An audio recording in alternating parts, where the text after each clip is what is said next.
निमित्ताने माझ्याबरोबर गौरीशंकरची टीम आहे, दक्षिणा, काव्या आणि हरेकृष्ण गोडा सर. नमस्कार. कसे आहात? मस्त. सगळ्यात आधी हॉटेस्ट कॉंग्रॅच्युलेशन्स, कारण का कमाल ट्रेलर झालेला आहे आणि खूप मस्त रिस्पॉन्स केलाय प्रेक्षकांनी. आणि आता फायनली ती वेळ आलेली आहे की तो तुमचा चित्रपट आता प्रेक्षकांचा होणार आहे. आणि त्याआधी आज छान किती टेन्शन आहे, किती एक्साइटमेंट आहे, किती नर्वस आहात? म्हणजे थोडासा टेन्स तर असतोच, पण त्या टेन्स पेक्षा मी बोलू शकतो मी एन्जॉय करतो. माझ्यासाठी तर म्हणजे अगदी खूप नवीन आहे, म्हणजे कधी असं मोठ्या पडद्यावर मी आलीच नाहीये. तर मी मोर क्युरियस आहे की माझे फॅमिली मेंबर्स कसे रिॲक्ट करतील आणि असं सगळं. तर व्हेरी नर्वस. फर्स्ट मूवी आहे त्यामुळे थोडीशी घाबरली आहे, पण बोलत ना ती एक्साइटमेंट असते की मोठ्या पडद्यावर आपल्याला स्वतःला बघणं म्हणजे ती एक आतून एक म्हणतात ना, तो एक वेगळा आनंद आहे. त्यामुळे ते आता बघणार आहे मी. उत्तम अभिनेते तुम्ही आहातच, पण ह्या सिनेमासाठी तुम्ही दिग्दर्शन सुद्धा केलेलं आहे. So captain of the ship म्हणतात कायम दिग्दर्शकाला.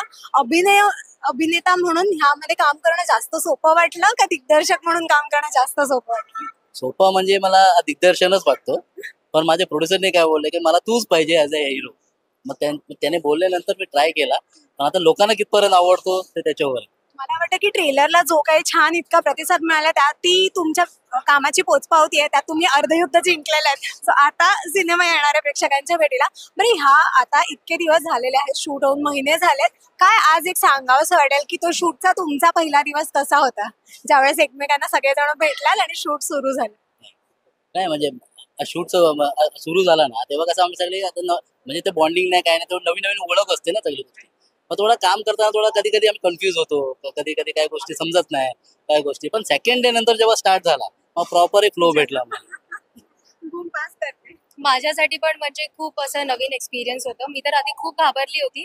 मी सरांना म्हणते, सर मी करू शकेन का, सर मी करू शकेन का, म्हणजे मी आधी काम नाही केलं. आणि सर बोलतात की नाही नाही, तू शॉर्ट तर दे, तू शॉर्ट तर दे. आणि मी रेडीच नव्हती की जाऊ मी आणि शॉर्ट देऊ आणि असं सगळं. तर मी खूप आधी म्हणजे नर्वस होती, नाही जायची हिंमत आणि असं सगळं.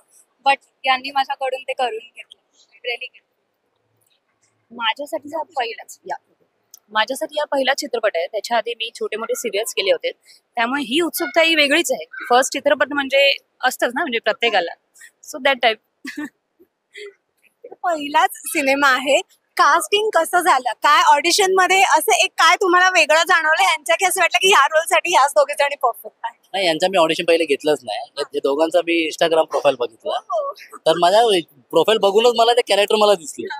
मग तसं आम्ही अप्रोच केले, लोक आले, मग त्याच्या पुढच्या आता समोर आहे. पहिल्यांदा तुम्हाला ज्यावेळेस कळलं की आपलं सिलेक्शन झालंय, काय एक तेव्हाची रिॲक्शन काय होती? सगळ्यात आधी आईबाबांना तर सांगितलंच असेल, पण एक असतं ना की नाही पहिले मला तर ह्या व्यक्तीला सांगायचंय, काय झालं? मला तर खरंच बिलीव्ह नाही झालं, कारण आजकाल आपण बघतो की इंस्टाग्रामवर खूप सारे असे मेसेजेस येत राहतात. तर मला समजतच नव्हतं की मी खरंच विश्वास करू नको करू. पण जेव्हा मी ऍक्च्युअल मीटिंग मध्ये गेले आणि मग तिथे काही सारे असे इन्सिडेंट्स झाले की मग तेव्हा ते कळतं ना की नाही, दिस इज फॉर मी.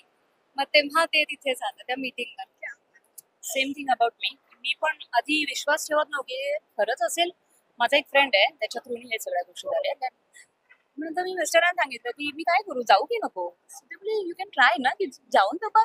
मी गेले, मग कास्टिंग फायनल झाला. सर बोलले की नाही तू फिक्स आहे. देन एक असा आज आठवणीतला एक किस्सा काय सांगायला आवडेल? एक छान म्हणतो ना की गौरीशंकर म्हटल्यावर मला हीच आठवण आठवणार आहे. आता मला तर तसं काय आठवत नाही. बाकी यांचं काय आठवण असेल तर विचार. एक हिंट मिळाले आपल्याला. माझ्यासाठी सगळ्यात जे म्हणजे आवडीचा क्षण असेल की फर्स्ट डेला म्हणजे आम्ही म्हणजे अगदी असं एकमेकांशी बोलतही नव्हतो, पण मग इन दी म्हणजे last days of the shoot आम्ही सगळे एकत्र असे फॅमिली सारखे राहायला लागलो, सगळे एकत्र जेवायला बसणं आणि तसं सगळं. तर मग मला असं वाटतं की that is very heart felt moment for me. Actually सुरुवातीला असं वाटलं की म्हणजे एक अननोन पर्सन आहेत सगळे. त्याच्यानंतर मग अरे नाही यार, आता आपली टीम आहे, आपली क्रूज आहे, आपली फॅमिली टाईप आहे. सो शेवटी मग आम्ही सगळेच एकदम वेगळंच बॉन्डिंग झालो. नंतर मग सगळ्याच गोष्टीमध्ये नाही यार, मग आम्ही एकमेकांना शेअर करायला लागलो. मग अशा गोष्टी पुढे पुढे वाढत गेले आणि आता आम्ही एकदम बोलत ना की नाही राहू शकत दोघींशिवाय एकमेकींशिवाय, असं झालं. तर मला तुम्हाला विचारायचं आता दिग्दर्शक म्हणून मी ना ट्रेलर ज्यावेळेस पाहिला ना तर मला असं खूप कमाल वाटलं, कारण मराठीमध्ये एक साऊथ टच असलेला एक जो भाग असतो ना जो आपल्याला पाहायला मिळतो तो फार कमी वेळा असतो आणि मला तो तुमच्या दिग्दर्शनात पाहायला मिळाला आणि खूप कमाल वाटलं की ऍक्शन सीन जबरदस्त आणि डायलॉग्स कमाल, गाणी कमाल. मला वाटतं प्रत्येक कॉलम मध्ये एक एक टिक झालेली आहे. सो हे डिरेक्शन करताना ह्या सगळ्या गोष्टी कशा सांभाळल्या किंवा हे सुचलं कुठून की अशा स्टाईलचं आपण काहीतरी वेगळं करावं? हा, आता माझे खूप सारे मित्र म्हणजे माझ्या महाराष्ट्रानेच आहे. तर ते सगळी मूवी जे बघतात ते साऊथच्याच मूवी सगळी गोष्टी बोलत असतात, सगळी गोष्टी की साऊथच्या मूवी असा आहे तसा आहे, पण मराठीचं कोणी जास्ती मॅक्सिमम बोलत नव्हते. तर माझ्या थॉट असं होतं की मराठीमध्ये साऊथ स्टाईल काहीतरी आणलं तर लोकांना आवडू शकतो. मग त्या हिशोबाने मी प्रयत्न केलाय की साऊथला म्हणजे साऊथ पॅटर्न याच्यामध्ये थोडासा आणू, थोडा कमर्शियली आणू, थोडा ऑडियन्सला जे पाहिजे. आता बाकीच्या आता ऑडियन्सवर आहे. मला वाटतं ट्रेलर आणि सगळ्या गोष्टींना प्रेक्षकांचा इतका छान प्रतिसाद मिळतोय की अर्थात चित्रपट गाजणार आहे. सो तुम्हाला खूप खूप शुभेच्छा या फिल्मसाठी. जाता जाता तुमच्या बाजूने एक छान सगळ्यांना अपील करायचं असेल तर तिघं मिळून काय कराल तुमच्या स्टाईलमध्ये? काय करायचं. नाही, अशा टाइमला आम्ही म्हणजे खूप असं फारसं ब्लँक होतो, कारण मी डायरेक्टरवर अवलंबून आहे की ते सांगतील मला काय. सरांपासून सुरुवात करूयात. फिल्म मध्ये तुमचं जे कॅरेक्टर आहे त्या स्टाईल मध्ये सांगायचं असेल, एक अपील करायचं असेल तर काय कसं काय? आता करतो ना असं. साऊथ स्टाईल मराठीमध्ये बघायचं आहे ना तर तुम्हाला थिएटर पर्यंत यायला लागेल. माझा तर रोल म्हणजे अगदी असं साधा भोळासा होता. मग मी सांगते की मी तुम्हाला आवडते, मला तुमच्यावर विश्वास आहे की तुम्ही नक्की चित्रपटगृहामध्ये जाल आणि नक्कीच मराठी सिनेमाला प्रोत्साहन देणार. तर येस, थँक्यू. माझं कॅरेक्टर आहे म्हणजे लाईक लेडी डॉग. या म्हणजे मी आता इथे पूर्णपणे नाही सांगू शकत, तुम्ही त्याच्यासाठी चित्रपटगृहात या आणि माझा पिक्चर त्याच स्टाईल मध्ये सांगायचं. माय गॉड, पारो म्हणजे एकदम अशी राडा राडा करणारी आहे अशी करून. Thank you so much and wish you all the very best.